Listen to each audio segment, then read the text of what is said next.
आज से हम क्लास 12th के लिए 30 days 1 mark biology board series start कर रहे हैं, जिसमें सिर्फ एनसीईआरटी से इम्पॉर्टेंट क्वेश्चंस कवर करेंगे। आज है हमारा डे 1 और हमारा चैप्टर है sexual reproduction in flowering plants. तो क्वेश्चन स्टार्ट करने से पहले हम फ्लावर का थोड़ा सा ब्रीफ इंट्रोडक्शन देख लेते हैं। What is a flower?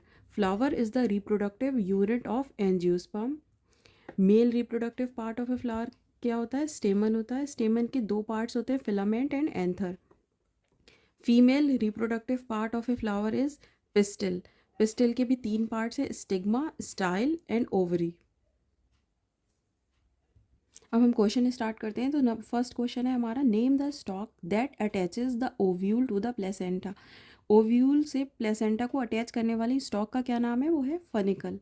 Hilum क्या होता है? Hilum is the region where body of the ovule fuses with funicle. जहाँ पर ओव्यूल की बॉडी फ्यूज करती है फनिकल को, वो रीजन हाइलम कहलाता है। नेक्स्ट क्वेश्चन है हमारा, what is microsporogenesis? The process of formation of microspores from a pollen mother cell through meiosis. Next question, what is tapetum? Tapetum is the innermost nutritive layer of the anther wall that provides nourishment to developing pollen grains. ये question यहाँ से हमारे दो question बन रहे हैं, एक तो what is tapetum एंड दूसरा क्वेश्चन बन सकता है यहाँ पर फंक्शन ऑफ tapetum. टेपटम का जो अगर फंक्शन की बात होगी तो वो क्या होगा? ये नरिशमेंट प्रोवाइड करता है डेवलपिंग पॉलन ग्रेन्स को। यहाँ से पहले भी क्वेश्चन आ चुके हैं बोर्ड्स में। नेक्स्ट क्वेश्चन है, name the parts of an angiosperm flower in which development of male and female gametophyte take place. तो male gametophyte develop inside the anther. Anther क्या है? स्टेमन का पार्ट है। और मेल गैमेटोफाइट क्या होते हैं? Pollen grains. Female gametophyte develops inside the ovule within the ovary. Female gametophyte क्या होता है? Embryo sac. Diameter range of pollen grain.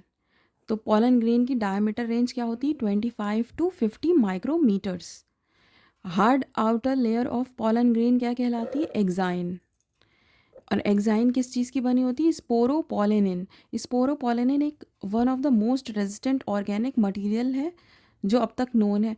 ये हाई टेम्परेचर को भी रेजिस्ट कर सकता है, स्ट्रॉन्ग एसिड्स को, एल्कली को, सब ये उसको रेजिस्ट कर सकता है।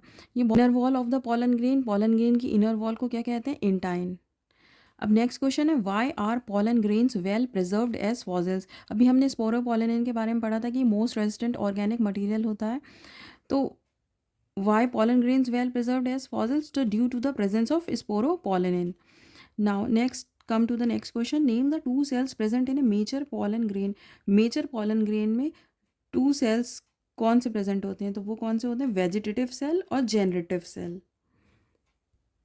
तो नेक्स्ट क्वेश्चन है हमारा, in over 60% angiosperms pollen grains shed at which stage. Most angiosperm में पॉलन ग्रेन्स जो होते हैं किस स्टेज पे शेड होते हैं? तो वो कौन सा होता है? 2 celled stage. Which plant that came to India as a contaminant with imported wheat and causes pollen allergy. कौन सा प्लांट है? हमें उस प्लांट का नाम बताना है जो एज अ कंटेमिनेंट इंडिया में आया था विद इम्पोर्टेड वीट और पॉलन एनर्जी कॉज करता है। वो है पार्थीनियम और कैरेट ग्रास। ये क्वेश्चन भी पहले आ चुका है और ये हमारा बहुत इम्पॉर्टेंट पार्ट है सेल का जो अरेंजमेंट होता है एम्ब्रियो सैक में।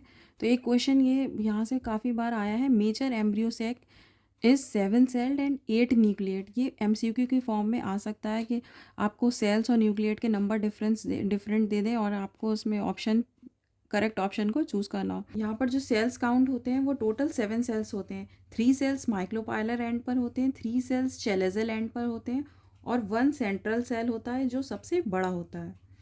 न्यूक्लियाई काउंट जो होता है यहाँ पर टोटल 8 न्यूक्लियाई होते हैं। 1 एग न्यूक्लियस होता है, 2 सिनर्जिड्स के न्यूक्लियाई होते हैं, 3 एंटीपोडल्स के न्यूक्लियाई होते हैं और 2 पोलर न्यूक्लियाई होते हैं।